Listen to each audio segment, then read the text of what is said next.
have to do it all over again. All right, That's awesome. here it goes. All right, dude, I prepared a little intro for you. If you'd be so kind to listen to me talk about you for a second. Absolutely. Okay, And cool. it looks like it's live on my end, so we're good to go.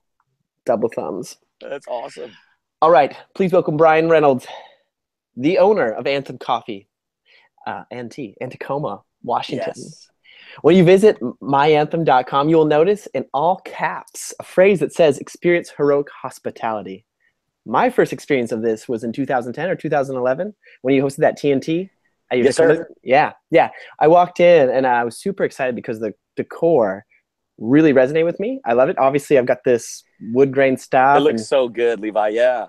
just like your shop, for me, for people listening, it looks a lot like the two hosts from American Pickers slam some PBRs or IPAs, put on some Abbott Brothers, and then design a cafe for you. That's just That's my. exactly what happened.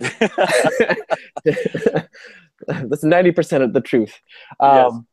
Bryan, knowing that you have at least a little bit of experience in the podcast world, thanks to our mutual friend David Morris, and your name drops on Entree Leadership back in the day. Yes. Thanks for that, David.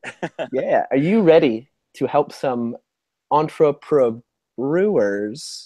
with some information about your history with coffee? Absolutely, Levi. I'm honored to be on the podcast today. It's kind of a vidcast today. This is kind of cool, man. So Yeah, thank you for taking the time and just, man, creating a moment like this. Excited to serve your audience. And yeah, let's go. cool. I'm glad you got the memo about matching shirts I as know. well. Thanks for sending that out. No problem. Your secretary's great. They handed it right up to you. All right. First question. You believe in using guiding principles that mission, vision, and values. Can you tell us one or the three examples of what someone walking to your coffee shop right now will be seeing and experiencing through that? Yeah, man. I think you started out by reading kind of our mission, which is boiled down to just two words, and we say heroic hospitality. That's what it looks like to win for anybody that's on our team every single day. If if our team has shown heroic hospitality, perfect. But we derive that from boiling down our full mission statement, which is a long-winded mission statement, but it's something that we require everybody that's on our team to memorize. I'm going to rattle it off real quick because I'll pull a couple things out of that for you. But and this didn't come at the very beginning, which it should. Like 10 years ago, I think we would have saved a lot of heartache, a lot of hard times had we had these things in place then. But about year six, in our 10-year history is when there was just a need to get these things established. And so it's not that we weren't living these things out. We just hadn't defined them on paper, on purpose yet. But when it came, it was just like, yes, this is it. This is what we want to do. This is our mission day in, day out. Here it goes. So our mission statement is we create unique experiences that change lives and bring people back. We do this by loving and serving people, by preparing top-notch handcrafted food and beverages, and by creating an environment where real relationships are fostered. And so that mission statement really drives all of our decision making, all of our behavior day in, day out, from the way that we greet people at the front door, the moment they walk in, to the music that we play, to the beverages that we serve and sell, the food items that we create, everything, man. And so what you can expect is to just be greeted and served with heroic hospitality. Now that, again, I said the mission statement existed, then we boiled it down to two words to make it as simple as possible for our team to understand what winning looks like. But I got to give credit where credit's due right out of the gate. We wouldn't even be in the coffee business doing what we're doing now if it weren't for my parents. My parents, my mom and dad, Janie and Larry Reynolds, they're really the unsung heroes of our whole operation. And the idea of heroic hospitality came from the way that they served several foster kids around our area. About 15 years ago, my parents heard a story about a little 5-year-old girl who by the age of 5 had been through about 12 different foster homes. And so when they decided to answer the call to potentially foster her or even adopt her, it was because they had the resources and the margin and the time to do so and to help make a change in that girl's life. They ended up fostering her and adopting her, and they've since fostered 8 kids, adopted 4 of them, all from this area around here. But it was because of what they showed that girl and the other children they adopted, that heroic hospitality, that where you bring a total stranger in your home and you give them unadulterated access to, just love and hospitality and care that they wouldn't have otherwise experienced elsewhere. And that really drives what we do daily. We try to give that same attention, love, care, focus to people, whether they've been in 50 times or it's their first time coming through. So there's that. Nice. That is a good long-winded story that adds a lot of context. How many of the 8 have actually worked at your shop? So let's see here. We've tried to keep it kind of chill. They've helped out here and there. They've done little errands and things like that. One of them worked at our frozen yogurt business. We actually have another side business. Is it the Yeti? It's actually called Elements Frozen Yogurt. Nice. So yeah, it's that's fun. But yeah, we've tried to keep it just where it's my mom and dad and I, and then my wife Alicia. But we all stay in our own lanes. Like my mom does all the bookkeeping, back end work. My dad does all the fixing, building, reparation, maintenance, that kind of stuff. And then I get to lead the charge. I get to be the face of the company and kind of establish the direction. I always say that my job description these days is threefold. It's to protect the culture, to cultivate leaders, and then to cast vision of where we're going. So, and there's a lot that falls within all of that, a ton of personnel stuff, personal development stuff, and just making sure that everybody's on point, on mission, day in, day out, and that our sales are growing and that people are being served well. So, all that stuff matters. That's awesome. For context, yeah, going into your shop, what I like about going into a shop that has more than one employee, right? There's 2 or 4 on the floor, is seeing them having fun. And I talk about that a lot, like when we do the customer service presentation at the Coffee Fest where we reconnected last. I talk about the best thing you can do for customer service is first go through the line and get a coffee from your coworker, and then have fun with your coworker. And then as people come in, they will see that you guys are friends and they want to join the friendship and just be part of friend time. So good. That's what it is. A lot of customers have said they don't know where the employees end and the customers begin. Like a lot of customers will grab plates off of people's tables and they'll help out, or it's really cool how contagious the culture has become of this idea of heroic hospitality. Even various tweets or Facebook updates people will post and they'll use kind of that phrase, and so we're really pumped about that. Do we knock out of the park every single time? No, but we have a very clear aim as to what it looks like to win every day, and it keeps us focused and grounded. So nice. All right, one more question. Shifting gears here to the next one that I wrote out, which is related. When Anthem started now almost 11 years ago, did you think then that you would still have an employee that has just passed 10 years? Not at all, man. Not at all. Especially this gal, Mattia Long. It's funny. Her dad was the one who built our cabinetry originally in the Forza Cafe, because we were a Forza for 5 years. And at the end of the 5-year franchise agreement, we became our own independent brand called Anthem Coffee and Tea. But she brought lunch to her dad one day while he was making cabinets. She was all of 16 years old, and it was pretty much her first job. And she went and got a 4-year college degree from UW, studying, I want to say, what was it? World Studies, communications, and then has a minor in business. She could do anything. She can go crush it and kill it anywhere. And yet she just resonates so well with our culture, is right in alignment with all of our core values, all that stuff. And it just, for her, I mean, she's the one who's really helped build this. I've gotten the chance to replicate myself in her a lot, and just look to her, developing her, replacing myself in her, so that really I could work on the business rather than in the business, right? Yeah. You have to identify people who have similar strengths and abilities, and then replicate yourself in them, so that you don't stay a prisoner to the job you created. I want to create jobs. I want to create opportunities for people. I don't want to be the ceiling in our organization where we're investing in growing leaders, but they have nowhere to go, so they just kind of ricochet out. So it's been very important to me. And I've seen that happen over the 10 years. Like, I didn't take my apron off and get out from behind the bar until about 3 years ago. So for 7 years, I'm there serving, slinging, investing in building that culture. And I actually exited once too early, just because Mm. people, somebody had read that E-Myth book and they said, you have to work on your business, not in your business. Come on, Bryan, it's time. And it wasn't time. It wasn't the right time, but I believed that, and I tried it, and I said, peace out, everyone. I'm going to go work on the biz. Mm. And I burnt some bridges. We made some mistakes. There was some relationships and damage control I had to repair. Culture began to sink a little bit Mm. because I wasn't there and because I hadn't been intentional about investing in the people that were around me at the time.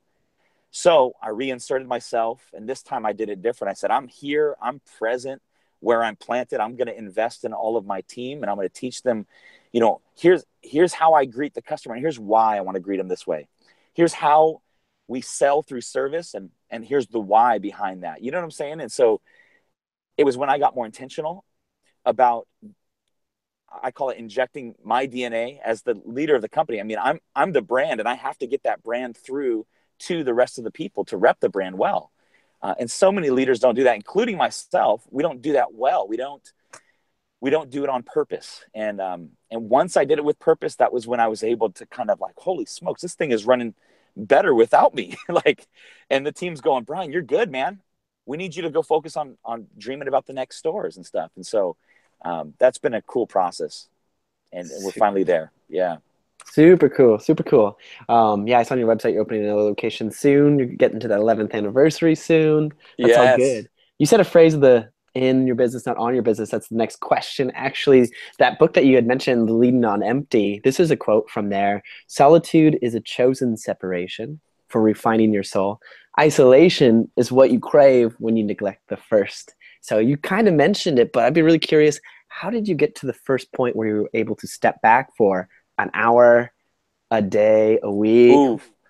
And how did you implement that and start it? And then what was the biggest lesson that you had wished you had implemented, right from the get-go, whether it was, the second time you did it, you learned, oh, keep your cell phone on or off, or, I see you have something to say. Man, yeah,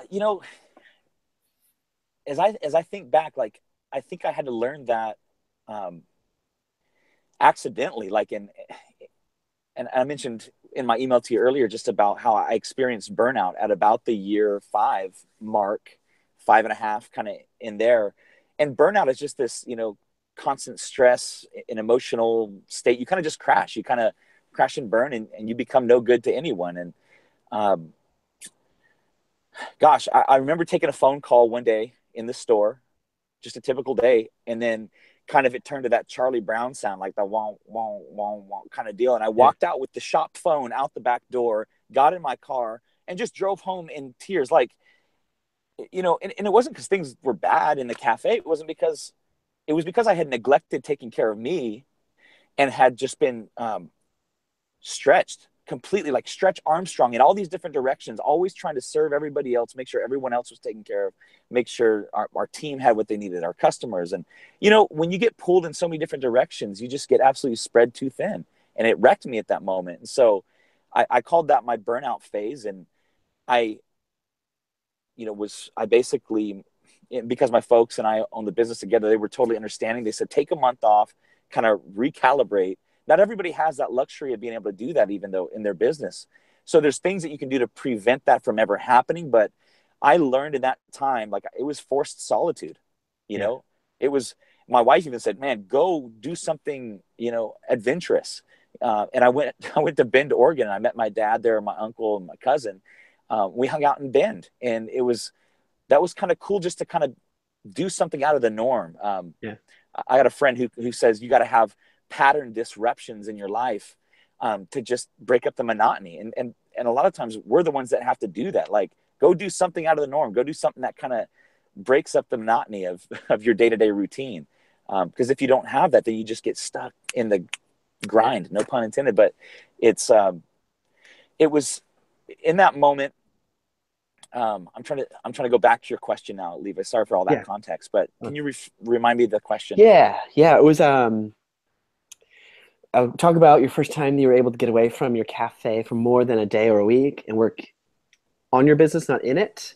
Maybe Yes. something that you would wish you had done like sooner for it, or like one little lesson of like, oh, the first time I did it, I wish I had done it sooner, or I wish I had pointed somebody, turned on my phone, turned off my phone, not stolen the cafe phone. I don't know.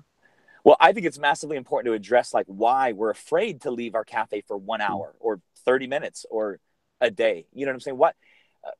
For me, it was the fear of things being out of control. It was like, oh my gosh, could a customer not be greeted properly and then we'll lose them forever? Like, Yeah. um, and then you try it and you go away for a 30-minute lunch and everything works out fine and nothing got burnt down and everything's still going. I think here's what I believe. I believe that every person that we employ wakes up wanting to win at life. And it's our job to show them what winning looks like, right? And that requires that we trust them, requires that we equip them, that requires that we coach them well, lead them well, and clearly articulate what it is that we do day in, day out that we want them to do as well and replicate. That leads to success. I mean, it's that simple. Nobody ever says, hey, I hope I'm picked last today on the kickball field. You know what I'm saying? Like, and when we realize that, then we realize that we've employed great people, that then we need to take the time to lead well, invest well. And then that will build our confidence. That will allow us to go away for small periods of time and then greater periods of time. And then I mean, honestly, if I got hit by a bus tomorrow, my team knows what direction we're going for the next 5 years. They know that our goal is to add 5 stores, 1 a year for the next 5 years. Mattia will pick up where I left off and keep leading the charge. And, we don't skip a beat, but it takes time, it takes trust, and it takes intentional investment in your team. Training and equipping is valuable. And that's what will allow people to be able to take longer durations of time away. And it's great to get away from the cafe because then you get to see there's a whole world out there than just that little, 3:30 in the morning wake up call and you shoot over to the cafe and open and boom. Nice. Okay, so if I can quote that book again, there's this quote that says, I drove hard on all cylinders, not realizing that being an entrepreneur means that everything you initiate by default, you must add to your maintenance list. So related to this getting out of your business, working on, not in, what was like the first handoff you had that obviously you started a cafe, you started this stuff, you had your folks helping with the build out and with the books. What was the first thing that you were like, okay, I no longer have to do the product order for the shop? Or what is that first step for someone that might be stuck in their business? It's like, what do I hand off first? How do I test it? And how do I know if someone's in over their head? Such a great question. And it goes back to really understanding who the people are that we have around us. We use 16personalities.com. Such a great resource. It's a free resource. We have everybody take that test, and it's just a personality assessment, but it really highlights what people are good at, what their strengths are, and then what their weaknesses are as well. And so we preach to our team. We say, we want you to go all in on your strengths, but we want to be aware of your weaknesses. We're not going to work on your weaknesses, but we're going to be aware of them. And so then we're always going to play to their strengths. And that's helped a ton. That's helped us realize, like, man, so-and-so's more administration driven or more organized. And so let's impart the scheduling, because when I try to schedule, I've got ADD through Z, or, what I'm saying? There's so many different distractions that come through. It takes me so long, where somebody else actually thrives and loves to do that part of the thing. If I had to do the books for my business, they wouldn't get done. My mom loves doing that. You know what I'm saying? She loves that challenge, the puzzle. It's managing, it's accuracy. She loves that. And so, and you don't want me with a drill and a saw in my hand trying to make stuff happen. My dad loves that stuff. It's in his lane. And so, but more in context of just the team around me, it was identifying what their strengths are and then inviting them in the process. I love this idea, involvement equals ownership. And it's a mantra that we've used for the last 10 years, but it's one that I learned from a pastor that I started a church with years ago, called Journey Community Church. And he would say that, man, involvement equals ownership. If you can involve people and help them to understand like what's at stake and what's happening here, like how their input is valuable, they take ownership of that thing. And so, I wasn't delegating things that I just didn't want to do. I would delegate and begin delegating things to people that actually had a skill set in that area. But first I would invite them. Hey, would you ever want to take inventory and then place the orders weekly for our products? Oh yeah, that'd be awesome. I'd love a little extra responsibility. Well, cool. Well, let me show you how I do it. And then nine times out of 10, people who have a strength in that, they see like a different way that could actually streamline it or make it better. And I mean, that's what I've gotten really good at over the years, is stacking our team with people who are better than me, smarter than me, more talented than me in other areas.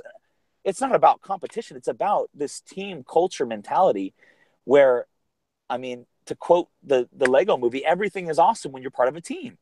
Like, I'm telling you, man, it's a difference in the mindset of an owner or a person who says, man, I don't want to let that go because they're not going to be able to do it like I do it. But you know what? They're probably going to be able to do it better than you could do it, faster than you can do it, more accurately than you can do it. So give them a try. Like we said earlier, man, people wake up wanting to win at life. It's our job to show them how. That's great. Yeah, the usually at work, like work for a big corporation, right? There's 20,000 employees. So when I came from my coffee shop of a whopping 5 to 20,000, it was quite a change. And like one of the things that we say on the wall, like the core values, one says entrepreneur. So I went to our president. I said, to me, that means something different than I think what we mean here. Can you please educate me? And I had to ask those dumb questions. But what I like to do when I try to do something different at work is I say, hey, change or die. Things are going to change. Let's just get used to it. It's uncomfortable. Embrace it. That's fine. Yes, absolutely. I love that. You have to, man. Because you're not growing, you're dying. Yes. I was looking through your Kickstarter back in the day for your expansion, and I saw this one cool shirt design that had just a kettle, a pour over, and it said, let it happen naturally. And I was wondering where that came from and if there was more behind it or if it was just a coffee pun shirt. You know, it was just it was a phrase that we would say all the time randomly back in the day. We would just like when things would happen crazily in the shop, we would just say, "Hey, let it happen naturally." You know, when customers the line would stack up to the door, "Hey," it was just a phrase that we said to kind of like, "This is the natural progression of life, guys. It's going to be busy. It's going to be crazy. Just let it happen naturally." And then then the pour overs and coffee, like on that artisanal scale came into play. It was Mhm. popular, and it was something that we tried to adopt and do for us in the kind of cafe that culture that we already had. It was something that we struggled with to have any kind of consistency and accuracy and speed with. And so we did do pour overs in store for a little bit of time. And that shirt was designed to help promote that around that time. The idea of, hey, we're going to brew you a cup of coffee. You're going to be able to taste coffee as it was intended to be tasted and enjoyed naturally, right? And we were hoping that people would discover coffee on a new level. Taste coffee for the first time was another little tagline we used Mm. during that season, where people have preconceived notion of the pot of Folgers at their grandma's house or gas station coffee or whatever else they might have been exposed to. We wanted them to taste it and try to taste the great flavor notes that come through a great brewed, single cup of coffee. So that was our attempt in marketing, and we had some fun Mm. with it. And a local guy hand drew that shirt design, and it was pretty fun. I almost wore that one today. Oh, nice. That'd be funny. Was his name Carlo? Uh, Hold on. No, Carlo did a couple of paintings that he's like, hey, I want to serve you guys in your cafe during this Kickstarter thing. Can I make some paintings that you Nice. auction off? So Julio is who drew that hand drawn T-shirt. So Cool. yeah. I have a little quote here from Carlo. I reached out to him a little while ago, and Oh, rad. he said, with working with you, I was just looking for actually like I wanted something mostly just to blackmail or tease you and say like, Sweet. tell us about this thing. But his response was very kind. He said, one thing that impressed me, this is a quote from him from an email. One thing that impressed me was Bryan's desire to build a hub for the community. That sense of community is, in fact, the very reason I spent a fair amount of time doing homework there. Anthem felt like a second home full of people who had the same sense of second home. It was during my college years spent doing homework at Anthem that I realized people, or at least to me, don't go to coffee shops for the coffee. They go for everything else. The atmosphere, the regular Wow. crowd, the baristas, the life and the culture that you find have developed there, and that is what Bryan's has cultivated in spades. So I just thought that was a cool Man, touch point. thanks for the kind words, Carlo. That's cool. How Man, did you thanks for do sharing it? that. How did you How do do we it? do it? Man. Now, you already covered that, I think. Well, yeah, it stems from what my parents created. Like I'm very thankful for the upbringing I had. There was never a stranger to my folks. My friends would always be welcomed in. Hey, well, here's lemonade, here's sandwiches, here's food. Just that kind of hospitality, man. It's not common. It's not normal. And it just the way that made me feel like I wanted to make people feel that nonstop, to the end of the days. Just Yeah. I knew that if I ever had a cafe or ran a business, that we would do it differently, and that's what we've had the opportunity to do. I remember the very first time I ever got introduced to coffee, and it was in a Starbucks, of course, like everyone else, but it was because everybody in high school was massively enthralled with this thing. Before school, after school, everybody and their mothers drinking Starbucks coffee. They're hanging out there. It was just the thing to do. So I thought, you know what? I finally have my driver's license now. I'm going to go check this thing out.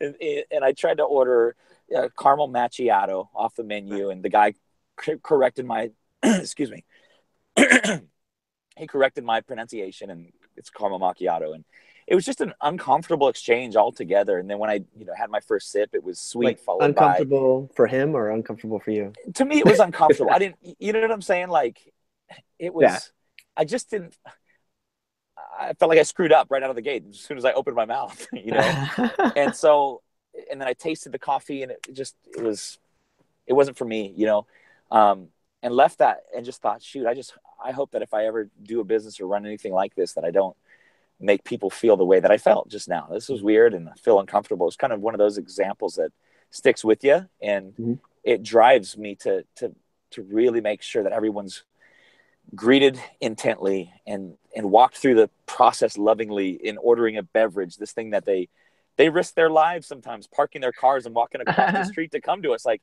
we've got to give them undivided attention and serve them well, love them well, and give them a great product that's worth coming back for, So Yeah.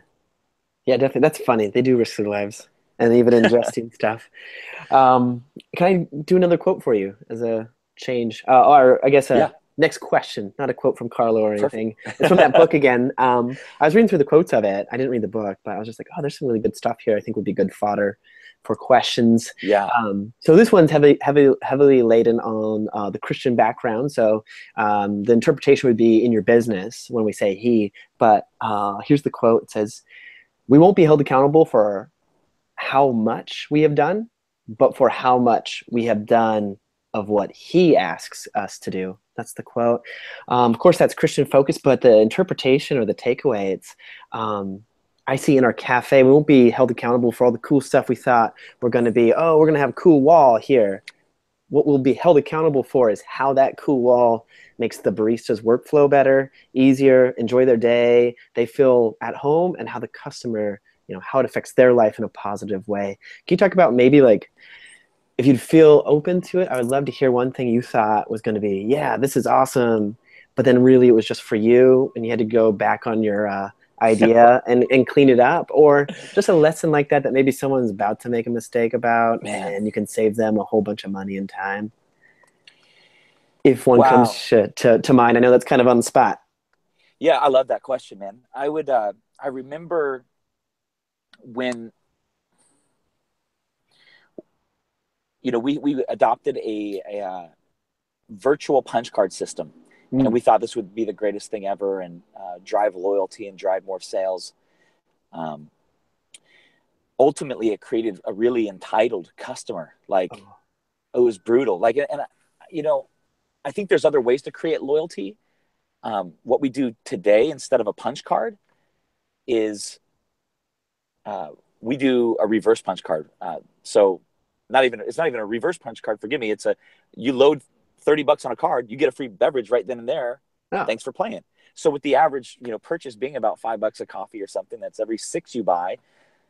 The cool thing is you can use that card on everything that we sell in store.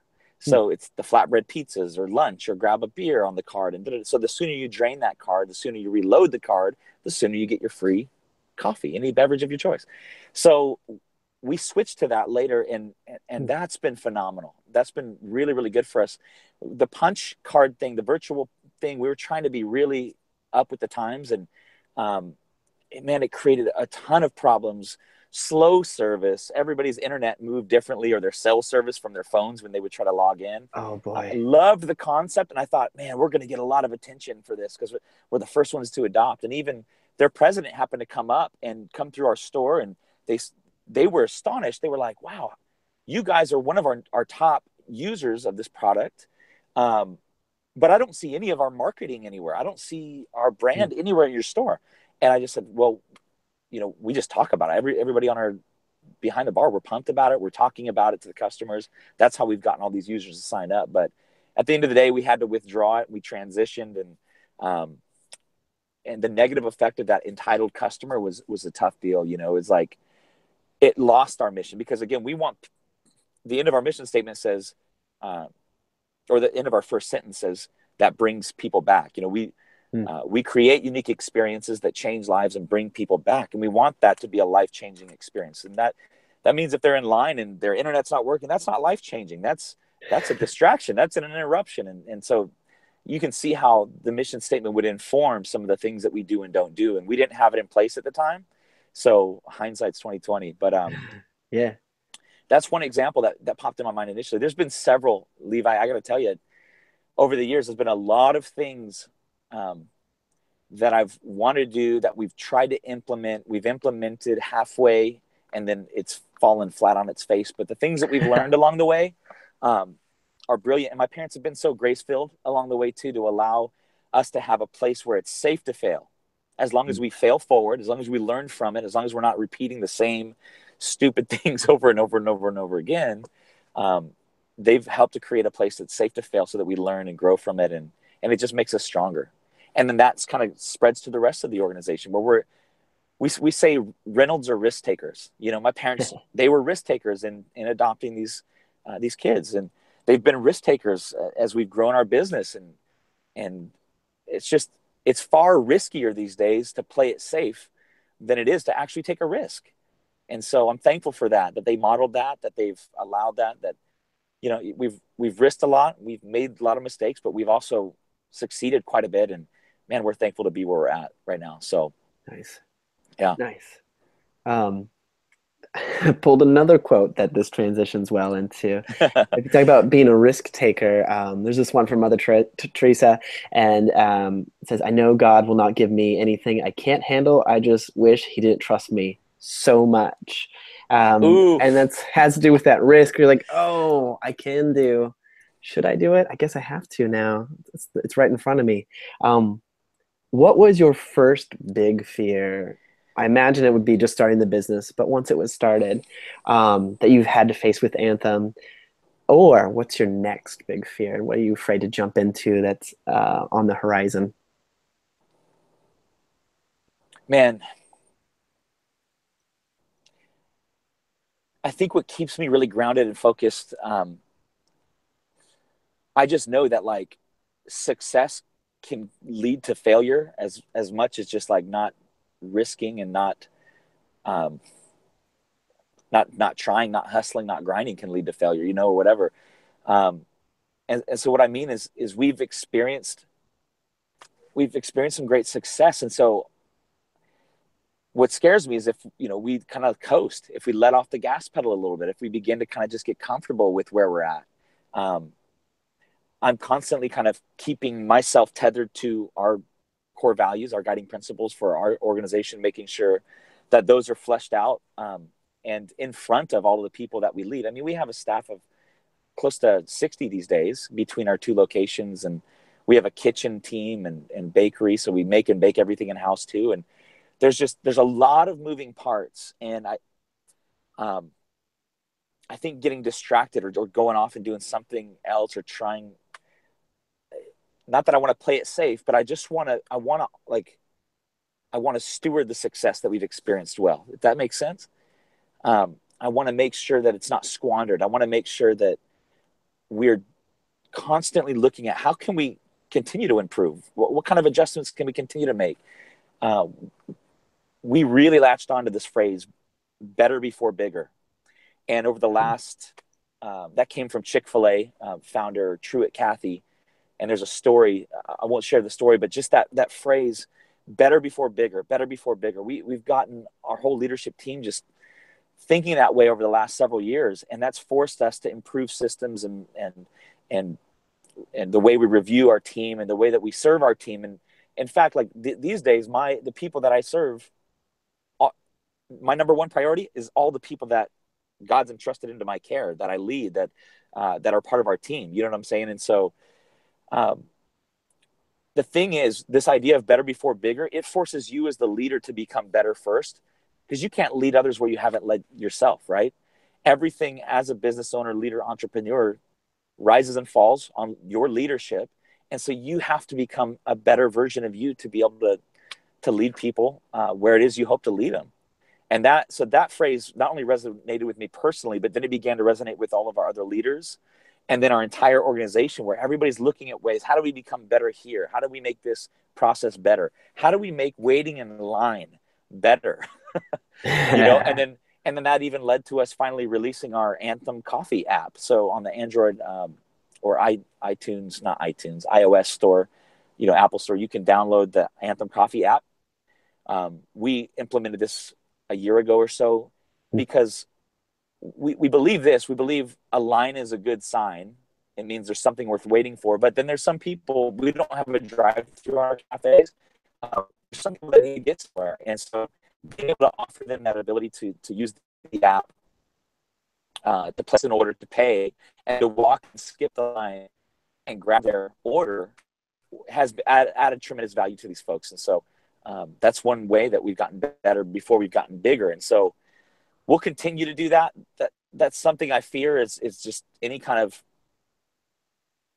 but I believe we have such a great team that's keeping, as long as we keep mission in front of us and as long as we keep aimed at the right direction together, I believe that we're going to continue to have sustained success. Cool. Right when you're talking about the app, your cell phone service went all like, oh man, I'm so sorry. It's really funny. No, it's fine. It's just kind of funny that you're like, we just launched this beautiful app and super technology. Like, just you wait. No, I'm just kidding. Man. I've reached the end of all the questions that I had planned out to ask you. We had a couple little diversions on there of like a little bit of deep dives. I end off with 3 set questions to kind of tease out a story. I'd love to launch into those unless you think there was something that you wanted to share. Certainly your 85, 10, 5%, which we originally talked about. We haven't touched that at all. So if you want to bring that up, if you had something on your heart you wanted to share, we can do that for sure. I'm thankful. Yeah, real quick, I'll just touch on it. I'm thankful you brought that back up. I wanted to hit that on one of the other questions you had asked. But in that book, you've referenced it a few times, Leading on Empty by Wayne Cordero. He unpacks this 85-10-5 rule, where he says, 85% of what you do every day, somebody else can do. That's the order taking, the bringing in beverages, making beverages, sweeping the lobby, opening the shop, closing the shop. All those things can actually be done by somebody else. And then there's 10% of what you do that you could train a leadership team, maybe somebody who's a little more highly skilled in management level. But then there's 5% that only you can do, that you'll be held accountable for. That's what he says. And so when you think of it that way, as a business owner, and I know for me personally, this was true, you're caught up in the 95%. And you never get to the 5%. You end up being a firefighter, somebody who's just running to all these problems and like the Gopher game, in the arcade, you're just bopping these little these things pop up and that's exhausting. That's what can lead to burnout, and then you never get to the 5%, which is the most important 5%, which is the 5% that you'll be held accountable for. So in my burnout experience, getting to go and actually start writing down and kind of tooling out and realizing what my 5% is, that helped me to gain a better perspective, kind of take a 30,000 foot view and look like, man, that 95%, the 85 and the 10, I can let go of some of these things. I don't have to be the one in the shop 80 hours a week, making sure that heroic hospitality is shown. Like I could teach our team how to do this. Okay. So it began to give like some freedom, and then I tried it and it was working, and the team was rising to the occasion, and they were able to emulate and take on the responsibilities or the requests or just that culture. that I had set. And then I was able to focus on the 5%. So my 5%, it's my faith, it's my family, it's my personal being. Again, you know, if you don't take care of you, you can't take care of others. And so I realized like all of that stuff fuels the future of our organization. With the three responsibilities I said: protecting culture, cultivating leaders, and then casting vision for our organization.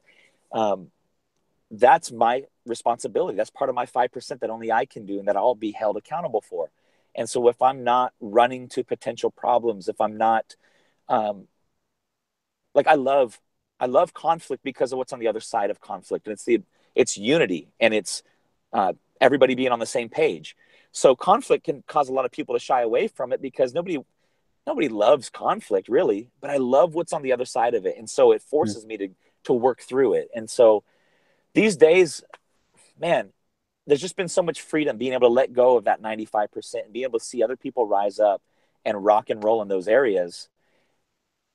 There's still a lot of work to do in that 5%, but realizing that 5% makes the other 95 work and flow well. And again, I'm responsible for all of that as well, but it just puts it into priority. It causes you to have less knee-jerk reactions to things. And it really is empowering, not only to yourself as a leader, but to the entire team. They don't feel like they're micromanaged. They feel like they're released to do what they do best and what they've signed on to do. So yeah, that's the last few thoughts on that topic. Bam. I'm glad we didn't skip over it because my next questions are just fun and lighthearted and silly and not as inspirational Cool, as that. We kind of already got your story about the Starbucks experience, but as just part of the closing down, who introduced you to coffee? I guess what was the real inspiration to go to that Starbucks the first time? Well, you know, that happened like even before, early high school. Mm. So I don't even want to consider that as my first introduction. That was me kind of going, what's all this hype about? All these high schoolers are talking about. Mm. I want to say my first real introduction to coffee was through Cutter's Point. I was working 3 jobs. That was my third job. I was working at a bank. I was a mail teller. I worked at Best Buy, and then heard about this Cutter's Point coffee drive-through. And the reason I was working so many jobs was trying to save up money for a ring for my junior high sweetheart, who I've been married to for 13 years. And we have 3 boys, 11, 7, 5. It's crazy awesomeness, but it was there. Like all I drank was sweet beverages. I loved a black and white hot chocolate with toasted marshmallow. That was my steez, man. I went there all the time. And one day, I think one of the baristas accidentally, a couple of shots went into that beverage, and that beautiful black and white toasted marshmallow hot chocolate turned into a mocha, and it was game over, man. It was absolutely game over from that point on. I loved the way I felt, like the energy from the coffee. I loved the flavor. It balanced really well in that sweet, sweet beverage. And that's kind of, that was my first little accidental introduction to coffee. All right. I always say that the white chocolate mocha is the gateway mocha. Oh, it totally is. Like it's just too much. All right. So the other question would be, what did you think of that first sip? And it was kind of a surprise for you, but it actually ended up balancing out the drink. That's pretty cool. Yes. Yeah. I thought it was delightful, man. And I mean, these days I rarely drink the super sweet beverages. I love just an espresso macchiato. There's something kind of, it's like a mini vacation to me.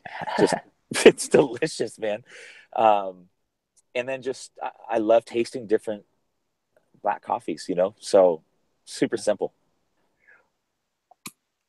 Then today, if you were feeling the fancy, you wanted to drink, but it was late at night or whatever, and you're like, well, shoot, should I have decaf or tea? If it was tonight, right now, what do you think you'd go for? I think I would go decaf coffee.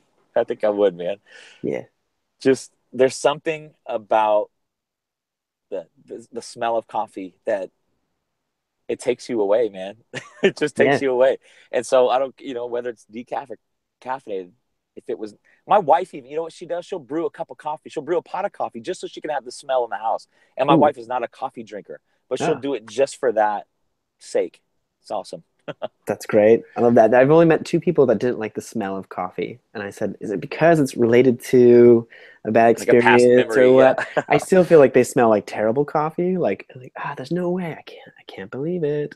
But yeah, totally agree. Well, thanks so much. I'm going to cut the broadcast. I wanted to ask you one more question off the air, but That's awesome, man. Well, thanks for Levi, thank sharing. you so much, man. I love what you're doing. I got to listen to several of your Audio Cafe podcasts over the last couple of weeks, and Cool. man, just appreciate what you're doing. It's been fun to hear a little bit of your story and hear some of the guests that you've had on share some things. They've helped me. So I'm Cool. thankful for you, man. All right. Awesome. I'm going to stop it That's awesome. here. Cool.